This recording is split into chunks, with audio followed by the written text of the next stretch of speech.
Hey, what's going on, everyone? This is Mitch. Good Monday evening to you all. I hope you guys are doing great out there tonight and had yourselves a wonderful day. And I hope everyone has had a great week out there so far. Here to give you a big and very detailed update on Category 5 Hurricane Milton. Man, has things changed since I made the video this morning. It was a 100 mile per hour Category 2 hurricane then, has since increased to a 180 mile per hour hurricane per the 5 p.m. update. Now, hurricane hunters are in this system right now. They're getting into the core of this system right at this moment, and I'm going to show you the data that we got right now. We're going to look at it once towards the beginning of the video and then towards the end of the video to try to give you the newest information, because it does tear my nerves up that I do drop a video and then the information immediately changes. But you can't help it with the rapidly intensifying hurricane. That is going to happen every single time. So what we'll do here is go over what's going on with this system right now, the latest from the National Hurricane Center. We'll go over the recon data that we have, and then we'll go over it again, like I said, towards the end of the video. We'll go over all model guidance. And really, we are looking at the model guidance as far as where this thing is going, because it is off as far as strength. It really is. It has been. I mean, even the hurricane models that, we're showing some of the most aggressive scenarios.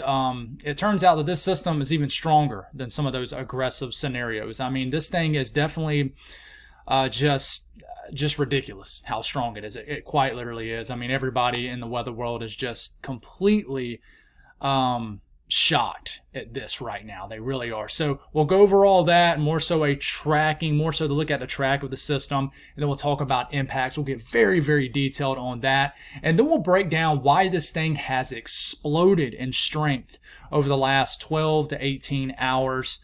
And then we'll talk about the potential of this weakening right before landfall. I do want to speak on that and why it has the potential to do that. So if you folks have not subscribed, certainly consider doing that. Like the video if you like it, and if anybody has anything that I can pray about or pray over, please put it in the comments below so I can pray over it and so others have an opportunity to do so too. So here we are. This is Hurricane Milton. You're probably thinking right off the dot, man, this is a tiny hurricane, and it is. It's a very compact hurricane, and that is a huge reason why it's been able to really strengthen so much. It kind of reminds me of Hurricane Andrew, even Hurricane Katrina, where the hurricane itself was very tiny, very compact. And that is what this system is. So if you look right here, you see the cloud tops are in white, and then they immediately go to that pink color. It tells us that the cloud tops are still cooling. The higher up the updraft gets up in the atmosphere, the colder it gets. And this is indicated by these cold cloud tops here, which is getting colder right now. So it goes from white to that pink, which tells us that they are still cooling, soaring up higher up in the atmosphere, which means we have very intense convection wrapping around this pin-like eye. I mean, it is tiny and it's starting to close up a little bit. Is this about to go under some kind of eye wall replacement cycle? It's starting to close up some. That is possible.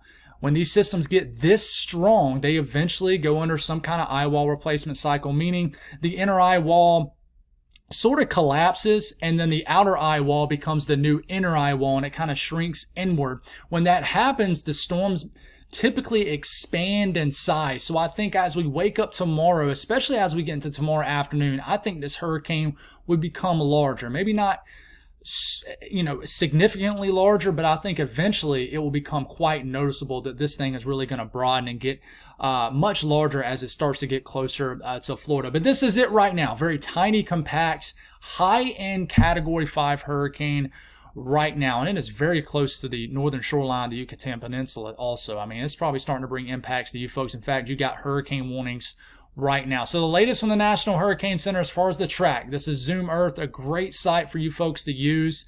It's available to the public. It's like combining the tropics with Google Maps. I absolutely love it. Started using it a couple years ago and have not stopped since. But, I mean, check it out. You got hurricane warnings along the northern shoreline of the Yucatan Peninsula. This is a 180 mile per hour Category 5 hurricane, folks, and it could go up another 5 to 10 miles per hour. Like I said, the hurricane hunters are in this right now, and by the time I'm at the end of this video, they could upgrade this to a 185, 190, heck, maybe even a 195 or 200 mile per hour hurricane.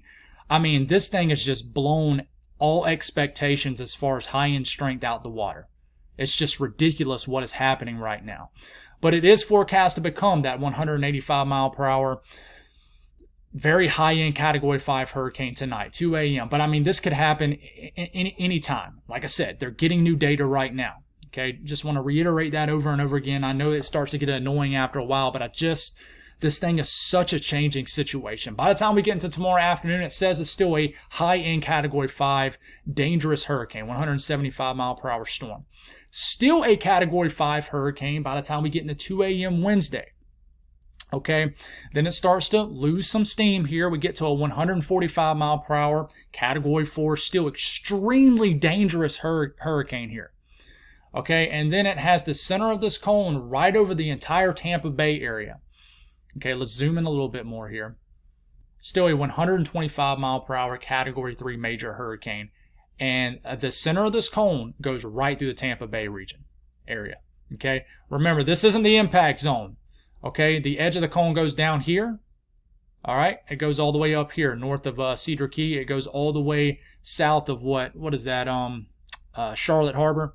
Okay, so the center of the storm still could go down here, it still could go up here, but we're really starting to zoom into this, and I think this cone will continue to narrow as model guidance is really starting to zoom in to the Tampa area. Unfortunately, this could be one of those worst case scenarios.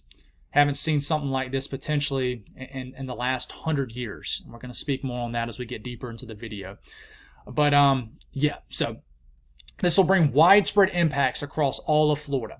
Okay, this thing will race across the peninsula of Florida. The eye wall will still remain intact for the most part. So you're going to get hurricane force winds into Orlando, surrounding areas, a very highly populated area right here in Central Florida. Of course, we know we got Disney World, the amusement parks, etc.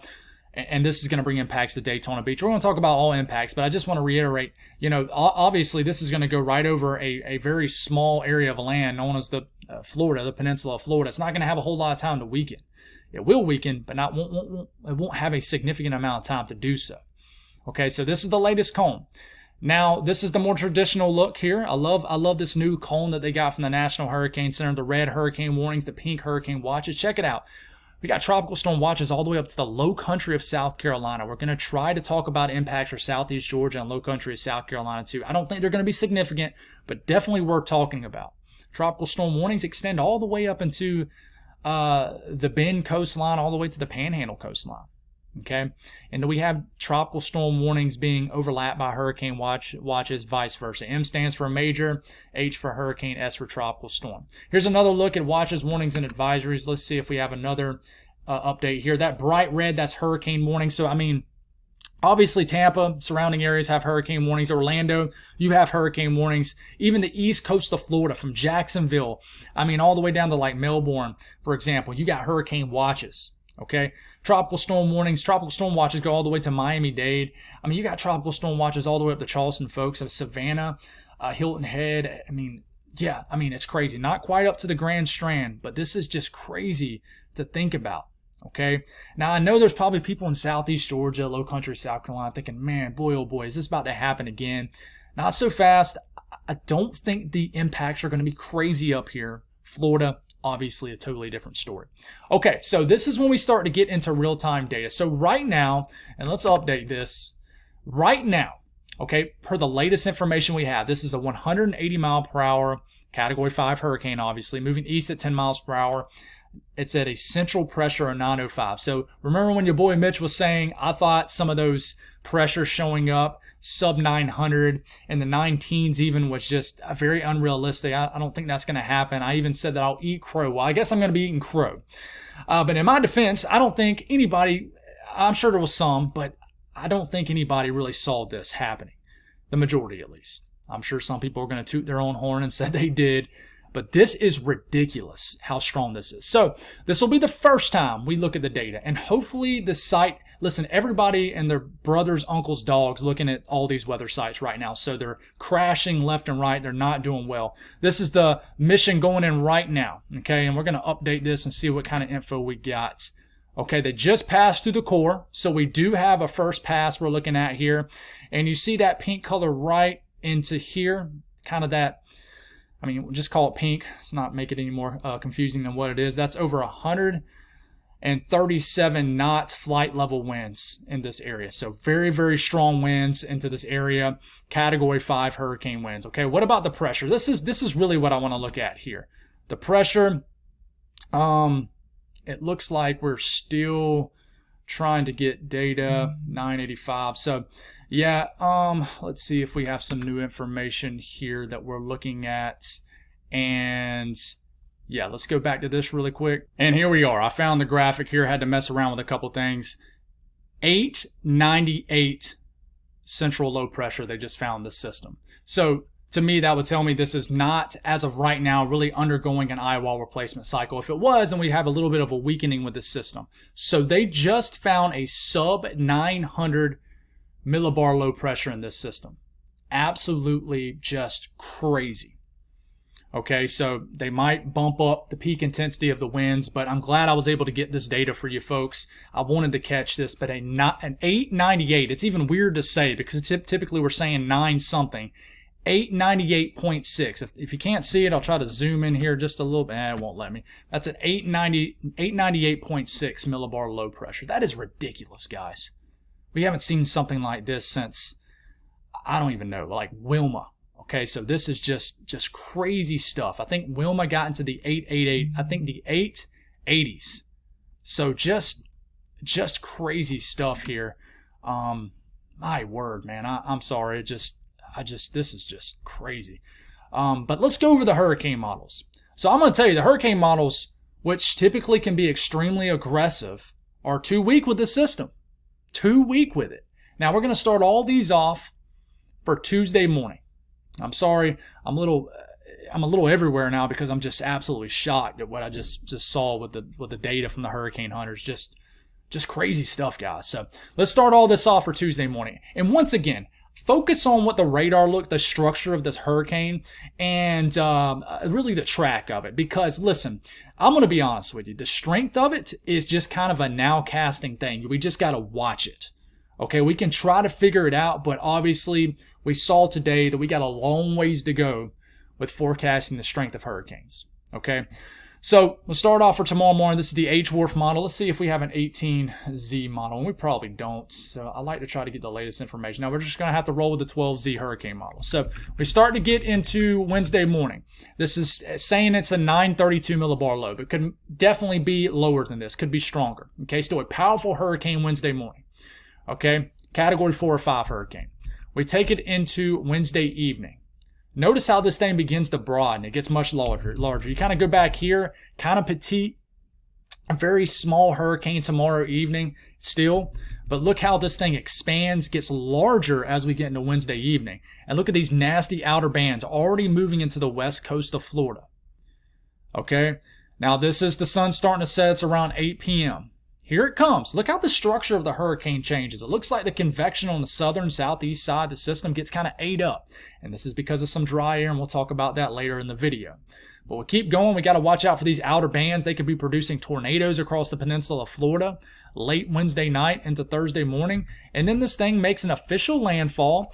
On this particular model, it was a 948 millibar low, category 3 or 4 hurricane. And of course, Tampa Bay right in here in surrounding areas, Sarasota, St. Petersburg, Clearwater. This would make a landfall, say, up towards Spring Hill.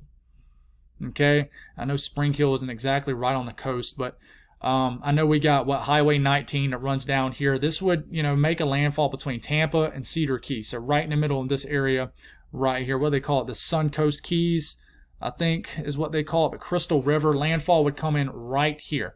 But once again, a lot of onshore flow. Even if this makes a landfall way up here, a lot of flow. Of course, we know that these things spin cyclonically, just like that. Okay, I know that black is kind of hard to see on your screen. So you're getting flow going right into Tampa Bay. Nasty storm surge going right into Tampa Bay right here. Okay, even if this thing makes a landfall up here, still significant impacts. Okay, so we get this on off. We continue to move this forward here. This brings impacts throughout north central Florida more so. Okay, one thing I want to see is if on the 18Z hurricane models, if this thing begins to, take a little bit further south, this would bring nasty impacts into Jacksonville, Gainesville, everybody in between. This would bring some impacts all the way into southeast Georgia. We'll get some rain thrown all the way up into South Carolina. And some people's asked about the northern areas of the Bahamas. I think this could go just north enough to not significantly impact you, but we're certainly watching.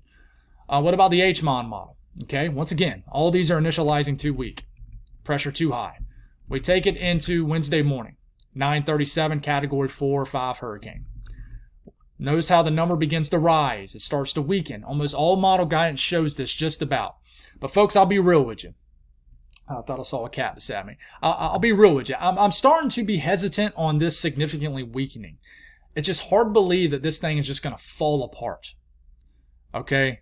But hurricane models continue to be consistent on this happening, but we know models can be wrong. Already Wednesday evening, it has the structure of this system really just falling apart. Looks like almost like a half a cane, if you will. That's not actually a word. That's a word I made up, but meaning that, the worst is on one side and then it's not as bad on one side. So dry air getting wrapped into circulation. And, the H-Wharf model showed something like this too, where a lot of dry air is getting wrapped in. And, this ends up going right into, say, the Clearwater area. Makes landfall into the Palm Harbor, Clearwater area. Tampa, pretty much. Okay, then it kind of rides northeast, makes landfall. And this would, of course, even if this is void of convection, this would shove water right into Tampa Bay, folks. That's the way the winds are going, cyclonically around this low pressure. It'll shove water right into Tampa Bay. And we're going to get a lot of water shoved into, Charlotte Harbor? Charlotte Harbor? I keep forgetting. Is it Harbor? No, yeah, definitely. It's, Charlotte Harbor and all those areas down here too. Okay? And we keep this going. This will bring widespread impacts inland. Okay? How far south is this low going to be? The H-Wharf model, a little bit further north. And then, of course, this will bring impacts into Thursday morning into Jacksonville, southeast Georgia, etc. What about the HFA model? Now, this makes more sense. Tuesday morning, we're waking up, says it's still a 912 millibar low. Right now, not official, but right now it's around an 899 to 905 millibar low. Now, they're still passing through it.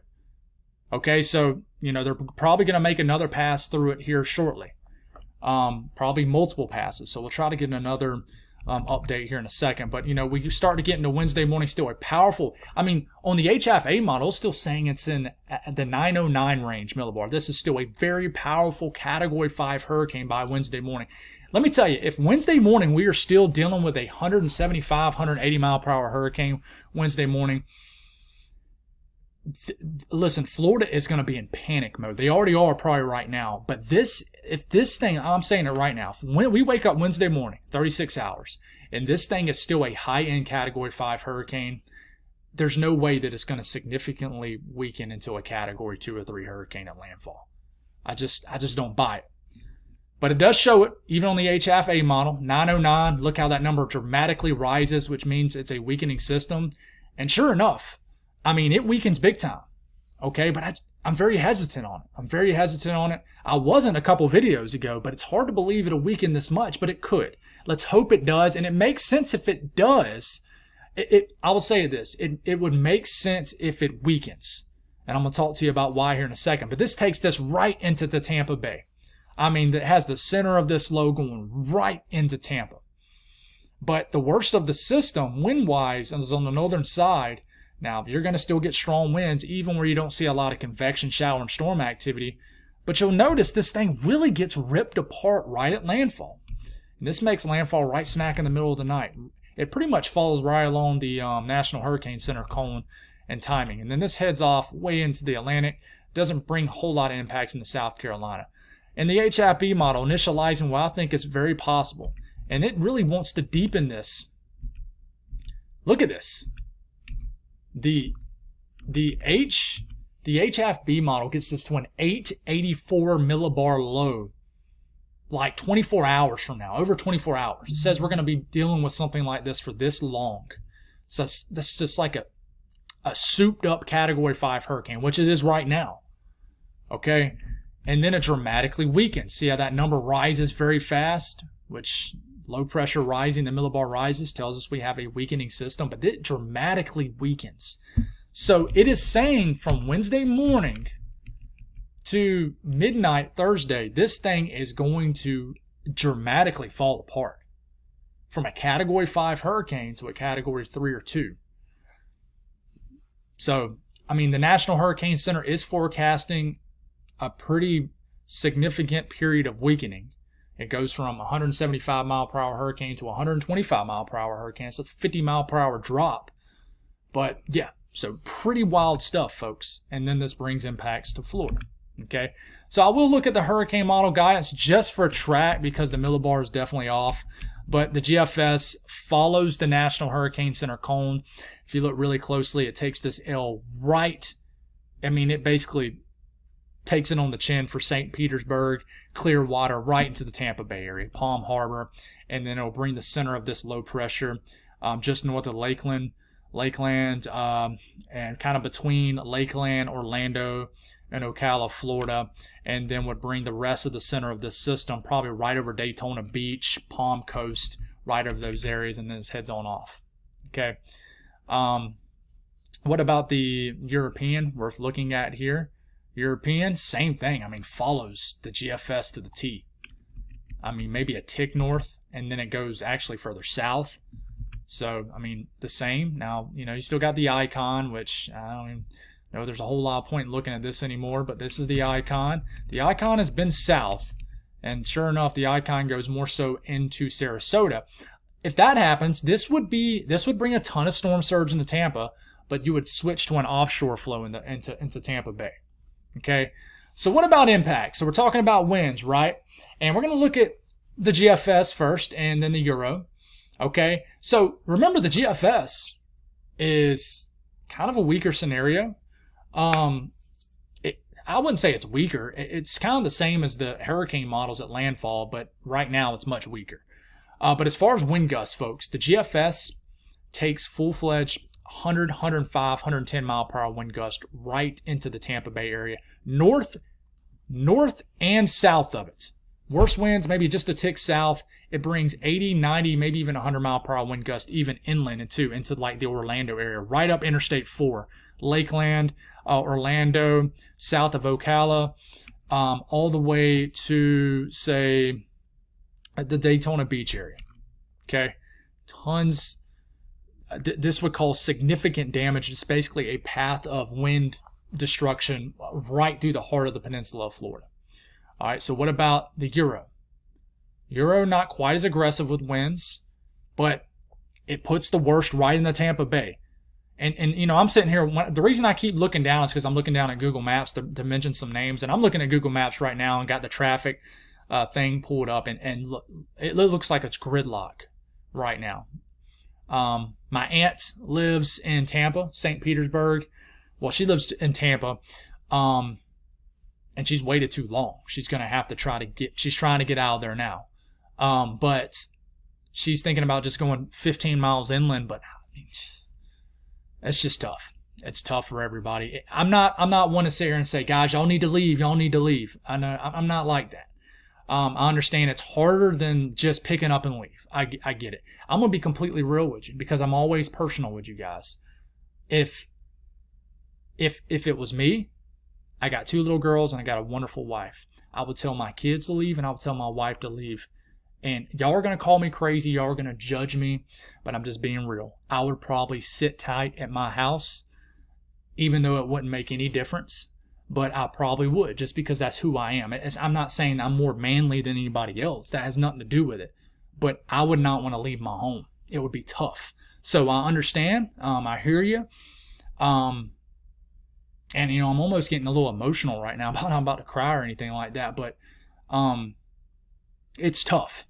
It's tough, and I've never had to do it before. But I can understand how tough this has to be. Okay. If we look at the H-Wharf model from 12Z, this is just going to show straight wind speed. So look at the core of this system. Here it comes. Man, just ugly. The wind field really expands. I mean, look how far out away from the center of this wind field is. So Tampa Bay here, we get to right here. All right, the H-Wharf model, this is, when is this? This is like the wee hours of the morning, Thursday morning. It basically has the core of the system going going north of Tampa. But listen, the flow around the system goes like this. Okay? So what does that mean? That means that the winds are going to be pushing right into Tampa Bay. So I would argue a landfalling system as far as the highly populated area of Tampa. If it goes just north of Tampa, say if it makes landfall, I don't know, Palm Harbor up to Hudson, Spring Hill. Maybe not. I would say that would be almost a worst case scenario for Tampa, because that would bring the southern eye wall right into Tampa, and then that would bring just a nasty onshore flow right into Tampa. Now, I don't think you can get much worse than the actual eye going to the area, because, you're just going to get so much water dramatically pushed in. But whoever gets the actual inner eye wall of this system will, of course, get the worst storm surge. That's how it always works. But I do want to reiterate this. The flow around this hurricane is very broad, okay? So if you notice right here, if you look at these little streamlines here, you got air being pushed up against the eastern side of Georgia and Florida also. So you're going to get storm surge into this area too for a period. Okay, so we get this off, continue to roll forward. And yeah, look at how the core of the system goes over north central Florida. This would take the core of the system more so closer to Gainesville, Ocala, and right over like the St. Augustine area, Palm Coast, just south of Jacksonville. And then this gets off the coastline like Thursday evening. And listen, this thing has an opportunity to put storm surge all the way into the South Carolina, Georgia coastline, even a little bit up into the North Carolina coastline. Nothing catastrophic, but of course we know Charleston can flood pretty bad with storm surge, even just a few feet. Okay, so let's go on and back this up a little bit, and I want to show you. Let's see what we got. Let's just doing some of this on the fly, guys. So forgive me the kind of messiness of this. And we're gonna look at this, and we're gonna look at wind gust here. Okay, here's the HFA model. Here it comes. And it looks like the 18Z is running right now, so I'm gonna have to bump it back to this.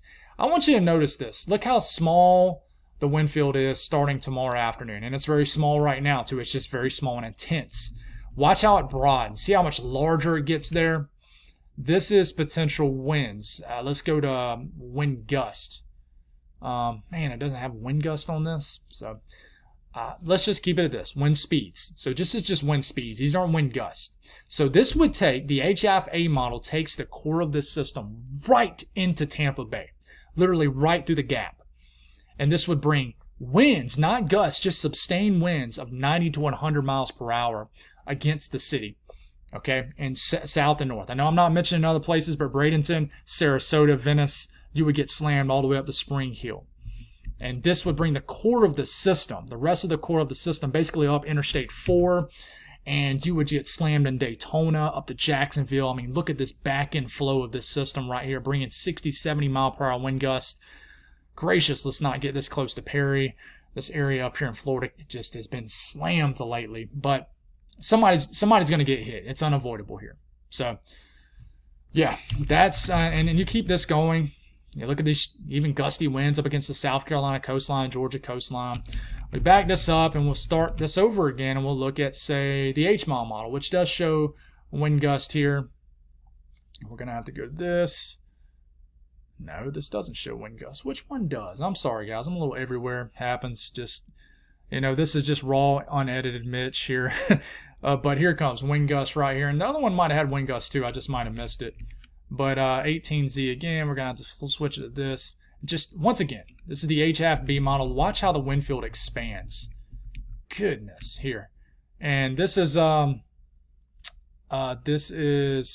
wind gust. So the one I was just showing you is wind gust. So I do apologize about that. Just a little bit mixed up here.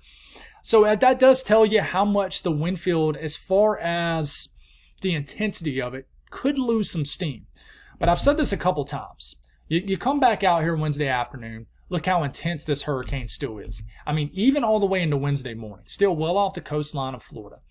The cake is being baked at this point, meaning you already got just a ton of water coming up towards the Florida coastline, getting pushed up.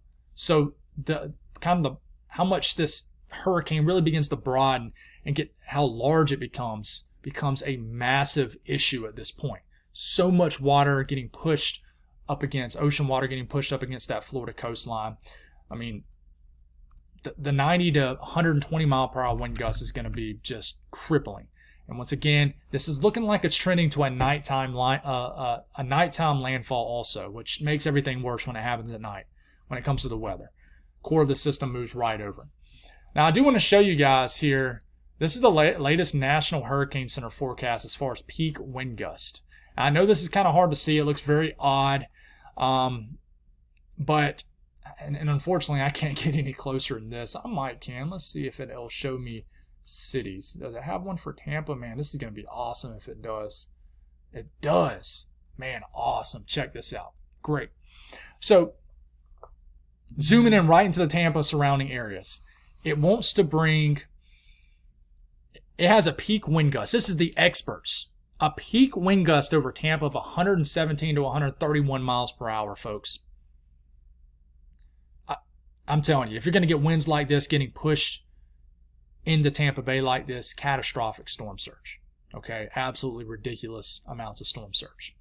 Speaking of storm surge, 10 to 15 feet of storm surge is predicted from just north of Tampa all the way down to Charlotte Harbor.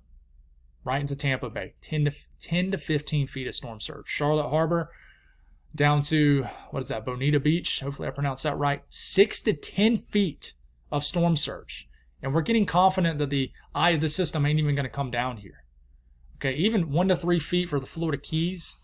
I mean, and even up to Yankeetown, 5 to 10 feet. And I look, 3 to 5 feet of storm surge up against the northeast Florida coastline. 2 to 4 a little bit further south. And I mean, they're even calling for storm surge, 2 to 4 feet of storm surge all the way up to the Edisto Beach, Edisto River area.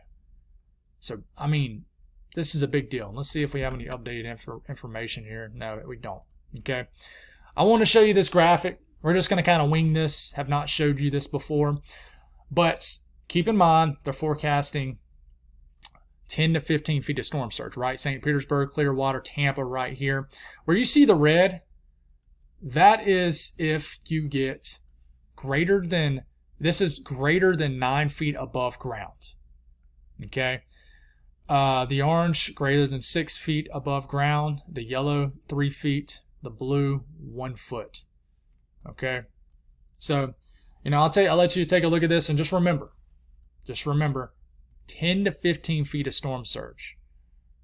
Okay. So, yeah, this is definitely an issue. This is something we've always worried about as far as Tampa Bay. Okay, we've always worried about the storm surge potential. When is Tampa Bay going to take a direct hit on the chin with a hurricane? Well, this could potentially be the one. We saw the damage that Helene did, right? And Helene just scraped the western coastline of Florida. What is this one going to do? We're very concerned about that. Okay, I'm sorry I didn't stay long on that, but I thought it was just a graphic you kind of look at if you're local in that area. And that's available in the National Hurricane Center forecast. But, it's kind of like looking at this too, as far as rainfall. You got to figure out where you are on the map. But, if you live in this yellow area, that's 4 to 6 inches more. 4 to 6 more inches of rain. I say more because you guys have already gotten a lot. This color right here, 6 to 8 inches. And this orange color, 8 to 12 inches of rain. So flooding will be an issue. I don't think it'll be the biggest issue, though, as far as rain coming from the sky. Now, as far as storm surge flooding, totally different story. Another great way to look at this, look at the cutoff and rain up here. Let's just go on and zoom into Florida here. I'll let you look at that. This is how much rain's forecast between now and Thursday morning. And then the risk of flash flooding. In the red, that's where you have a 40% chance of flash flooding. A flash flood guidance being exceeded within 25 miles in a given location between now and the duration of this entire event. Okay, now let's nerd out with you for a little bit. Why is this thing just exploding in strength right now? Well, just to kind of be just straight up, the reason is because it has a low shear environment. It has an environment that allows for a ton of rising air. So this thing is just basically firing convection at will and sustaining that firing of convection. When I say convection, I mean shower and storm activity that it is basically firing out here. So You basically have a lot of air being pushed out away from the storm, including this westerly flow aloft right on top of the system that's going just like that. And the low to mid levels of the system, especially with a stronger system in the mid levels, this thing is going to spin like this, right? Just like that. But air is dramatically getting pushed out away from the system, right into here, right there. You got a little bit of westerly flow hitting the system right here, but this thing is so strong, so compact that that little bit of flow is not really messing with the system. So a lot of air is being dispersed out away from this system. You mix that with the fact that this is right over mid 80s as far as Fahrenheit, as far as sea surface temperatures. The sea surface temperatures are in the mid 80s. I mean, it's like a bathtub waters out there in the Gulf of Mexico.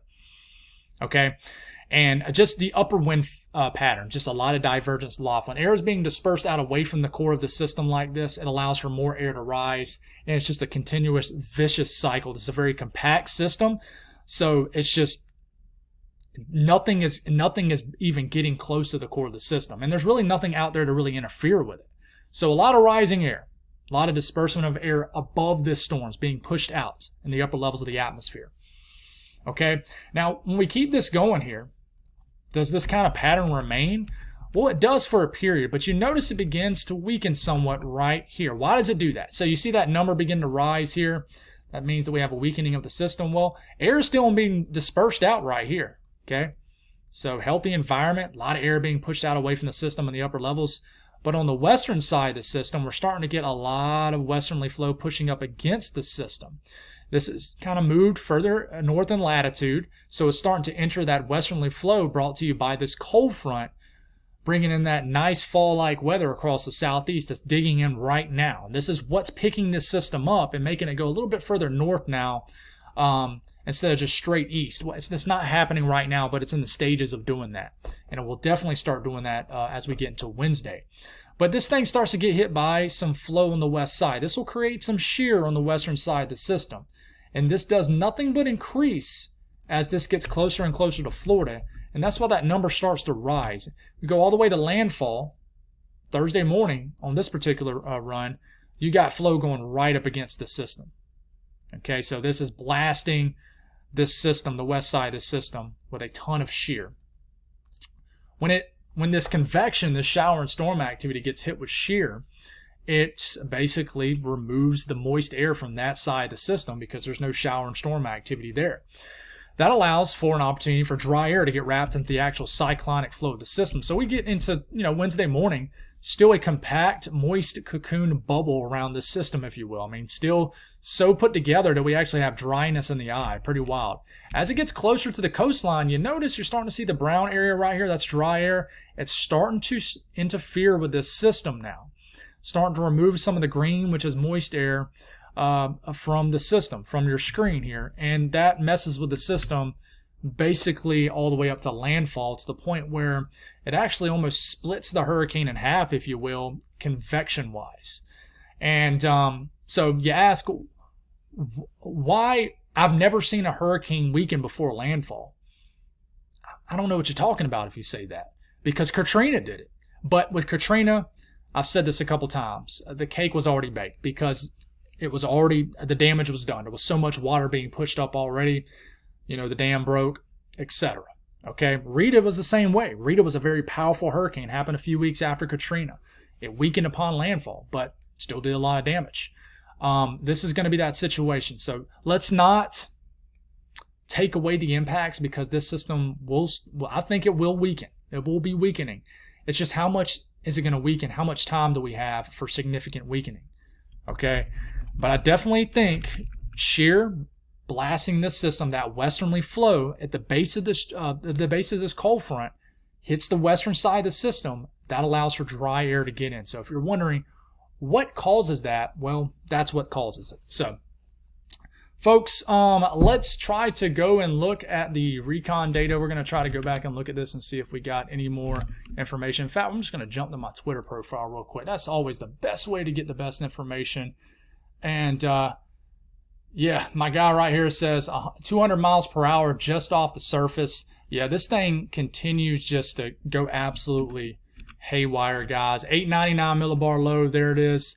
For the first time, my guy My guy here says for the first time since 2005, we have a sub 900 millibar hurricane in the Atlantic Ocean.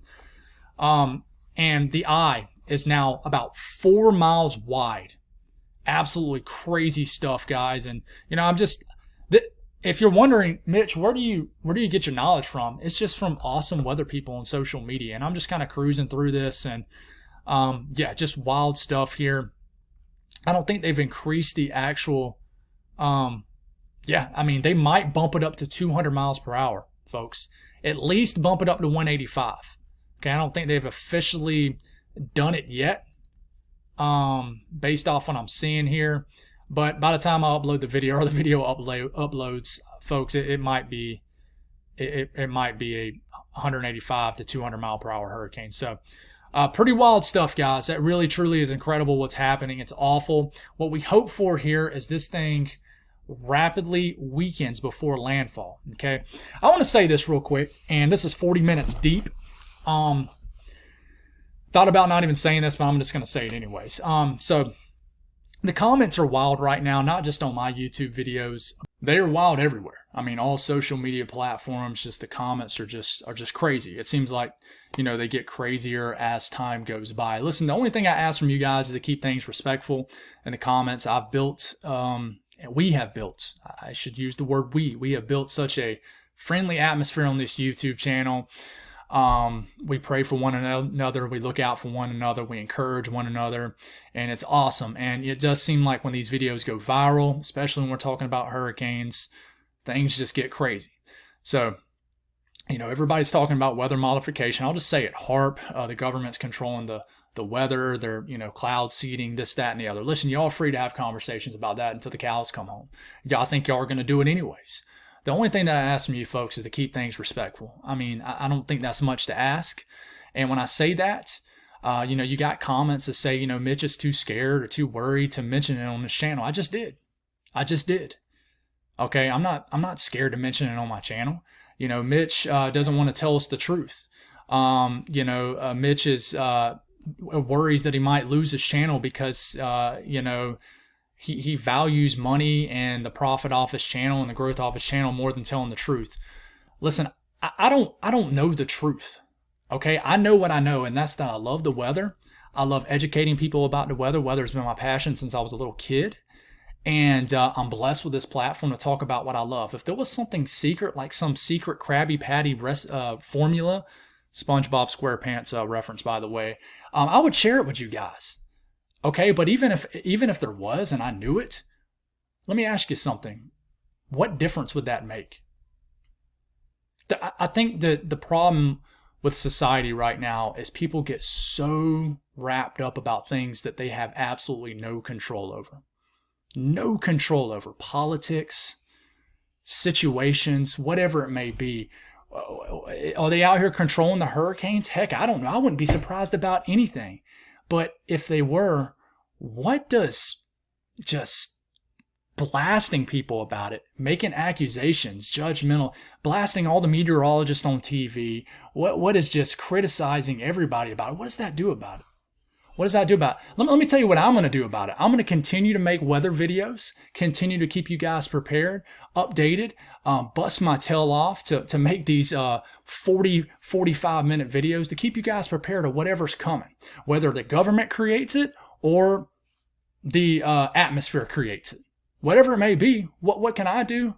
I can keep you prepared. What can y'all do? Keep people alert also. What can you do to make a difference in life in general? How can you make a difference? Okay, that's my challenge to all you people out there, you know, that, you know, want to say stuff like that. So continue to engage with one another, talk with one another about stuff. But the only thing that I ask is don't come after people on the channel, and don't come after me. I bust my tail off of these videos. I know it comes with the territory. I know that it comes with having a platform like this, and I can't expect positive feedback with everybody. But, you know, just be careful with the accusations and the judgmental comments. It's disrespectful, and it's just not right. And I know at the end of the day, that don't change people. That's not going to make somebody not to do it. I mean, at the end of the day, some people are just like, dude, I don't even care what you're saying. I can say what I want. But that's just the only thing that I ask from you guys, okay? Let's keep things positive on this channel. and let's keep people aware of what's coming. God bless all y'all. Y'all have a wonderful night, and we'll do it again tomorrow morning. God bless.